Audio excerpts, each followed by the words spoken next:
lived in a house that seemed to be haunted by doppelgangers.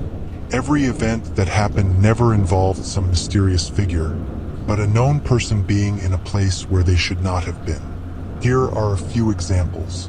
I was a teenager at the time, and I was instant messaging my GF at the time with my webcam turned on. I had the viewer up so that I could see myself in the webcam.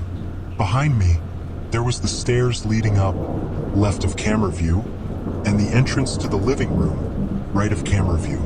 My younger sister would typically fall asleep every night on the couch in front of the TV and make her way up to bed in the middle of the night.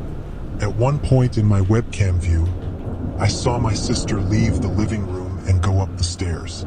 The thing that struck me as odd was that I didn't hear anything. It was an older Victorian house, so the wooden floor and stairs were loud AF.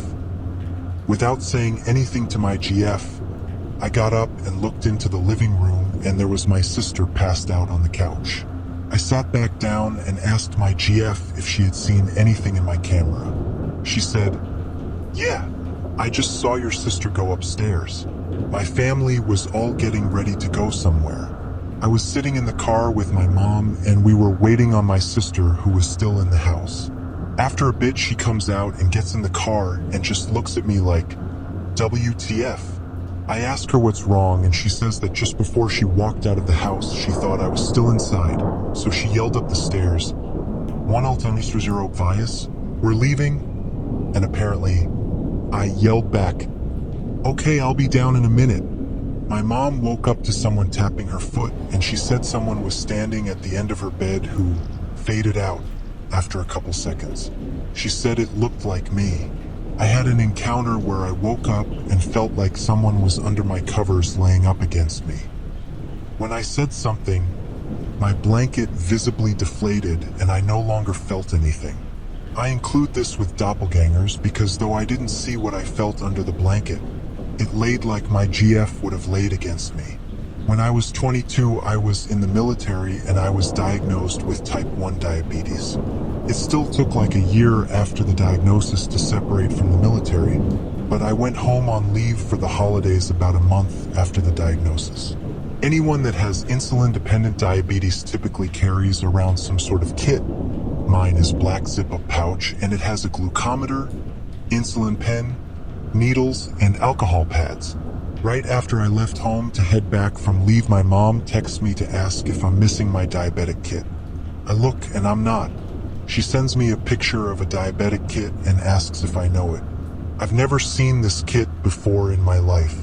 Apparently, my sister went into her bedroom and discovered it outside of her window, propped up like someone had set it there.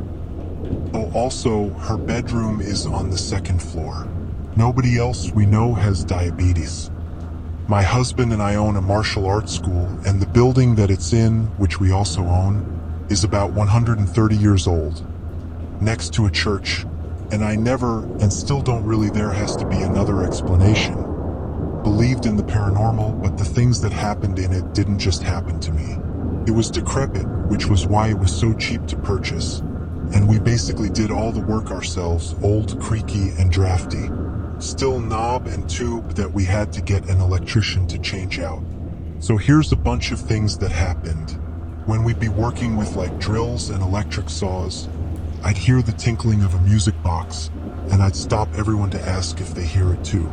No one else did, so I assumed it must have been some music from the church coming through. My husband would often hear a woman's voice calling his name from the bottom of the stairs. It's 2 floors, a basement, and a loft, and, thinking it was me back from work, would always ask it to come up. Turns out the building was empty. Happened 4 or 5 times. One night, there's a small apartment on the 2nd floor connected to a large hall. We woke up hearing what sounded like a broom sweeping across the wooden floors in the large hall. My husband got up to go check, but once he would walk in there, the sweeping sound would stop. It happened 3 more times that night. We chalked it up to mice or squirrels.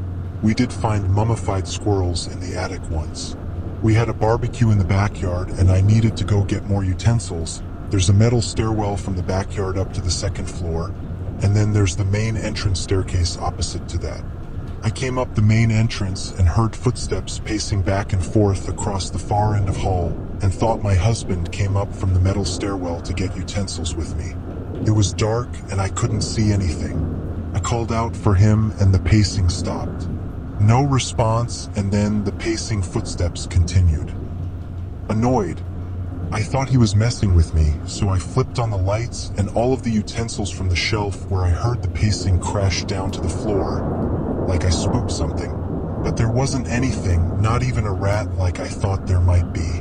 One Saturday morning, my husband was on his computer in another room. I'm in the apartment playing with the Tamagotchi app on my iPad when I heard the stereo sitting in front of me click on and a girl's voice started talking from it.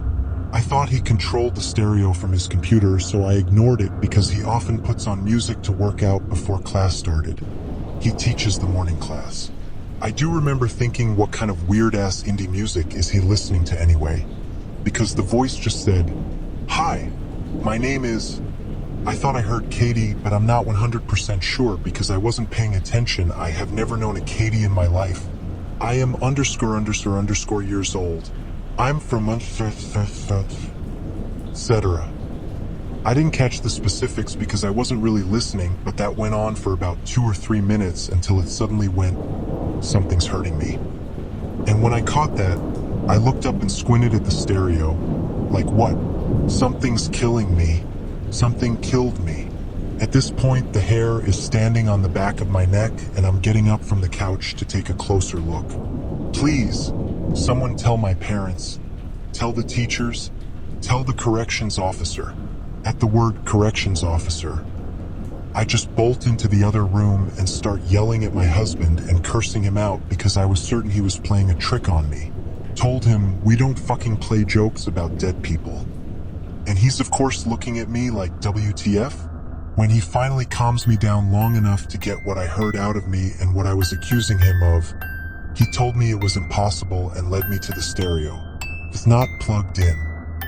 I thought maybe the stereo picked up the signals from an ebook or something. So after that last fiasco, I went to ask our live-in student who lived with his GF in the basement apartment of the building if anything weird's happened. They shot each other an alarmed look and told me this. His GF was sleeping one night when he was working overnight and she heard footsteps come down the stairs and their door open and then close. All of a sudden a bright flashlight shines in her face and she can just make out the silhouette of who she thought was her BF because he's tall. And she can see the dirty jeans he's wearing. She's annoyed thinking he's messing with her, so she's swatting at him and telling him to stop. Finally she gets so pissed off she rolls turns on their lamp and there's no one there. They sometimes hear footsteps on the first floor when there's no one in the building. They had a pet mouse at the time, and whenever that happened it would start doing backflips in its tank. However, when class is going on and there are people in the building, the mouse didn't care and just went about its mousy business. They were playing wrestling one day when suddenly, their African gray parrot ruffled its feathers and in a really alarmed voice asked, "Who's there? Who's there?" They thought it was funny at first, so our student looked at the bird and pointed to the door and said, "You mean over here?" and ran towards the door to open it. As he did that, all the books that were lining the shelf on the way to the door fell over in front of him and the light started flickering. The bird and the mouse both got spooked and were throwing themselves against their cages. Our second live-in student after the first one got married to his GF, got their own home, had a baby. Several times could just not find his phone when he woke up in the morning when he had placed it next to his bed the night before. He would search his room high and low and then he'd find it perfectly placed right outside his locked bedroom door on the floor. I thought he might have been sleepwalking, but his GF says she'd realize it if he did since she's a very light sleeper. So don't know what that's about. Nothing notable has happened since then, but we have also not had anyone stay there overnight in years. Edited to add. For all the similar questions, I only looked into it very slightly because again, I am more inclined to believe it's just the stereo picked up an ebook someone was listening to. However, for all you ghost hunters out there, feel free to look it up in the About Me page of my food blog. which is in my profile. There's a link to the school which includes the address. Have fun. Let me know if you find anything exceptionally creepy. Since it was such an old building and we did most of the work ourselves, as in there was no functional bathrooms or anything, and I can now lay tile like a pro. It could have been hallucinogenic mold that affected everyone. I had, some years prior to this, had a week of hallucinating people who weren't there and spiders, which had increasingly insane colors, but they were also tactile hallucinations because I felt them on my hand as well. I otherwise have no issues, and those symptoms never occurred again after that bizarre week. So it could be we all had some hallucinations. I lived in an old, haunted house in college. Things got so weird that everyone moved out except for me and one roommate. Here's a few. I woke up at 3 a.m. because my roommate's door kept opening and slamming shut. From bed, I yelled for him to stop, only to realize I was the only one home that weekend. As soon as I yelled, the slamming stopped, but the hippie beads I had hanging outside my closed door began to sway perfectly, yet violently, against the door frame for a half hour, while I debated if I should pop out my air-conditioned unit and jump out of the window. I laid in the fetal position in bed till it stopped. I woke up at 3 a.m., alone again, hearing the Nintendo in the back porch playing loudly. I figured a drunk kid came in and started playing. I grabbed a bat and walked towards the back of the house as the music got louder and louder. As soon as I opened the door, it was completely quiet. Mind you, it was loud enough to wake me up. I had friends over and told them the house was haunted.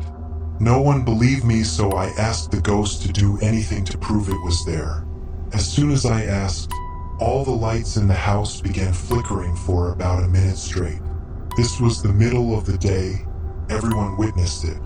Almost everyone who stayed at my house had sleep paralysis at least once in the house. Every time something spooky happened, the house would smell like old lady, flowery, strong perfume. This house had a door built into the flooring that led to the basement. We always had a rug covering it up so no one knew it was there. Things would constantly go missing in the house and turning up in the basement. This house had a coal chute from when it was heated by coal back in the day. Missing stuff would always be placed on the chute for us to come and get. Roommate had some issues. Once while playing video games late at night, he saw mist kind of hovering from the kitchen then move into the bathroom. The bathroom had a trap door that led to the attic. That's where we figured the old lady ghost used to like to hang out. Roommate was up late. He went to go lock the doors and turn off lights. When he turned his back on the room and walked to the door, someone breathed into his ear, "H-A-A-A." He thought it was me. I was sleeping. He turned around, pissed himself, and ran to his room. He was too afraid to come out and turn off lights and TV. Loud thumps in attic at all hours. For peace of mind, we told ourselves squirrels must have gotten in there. Voices would wake us up in the middle of the night. I spent many mornings on the front porch waiting for the sun to come up before I went back in the house. Coincidentally, I had a friend years later that rented from the same landlord, same town, different house, where he and all of his roommates moved out because that house was also haunted. I didn't think it was too weird until he was telling me that when all of the weird stuff happened, it was accompanied by old lady, flowery, stanky perfume. Also, a lot of people had sleep paralysis in that house as well.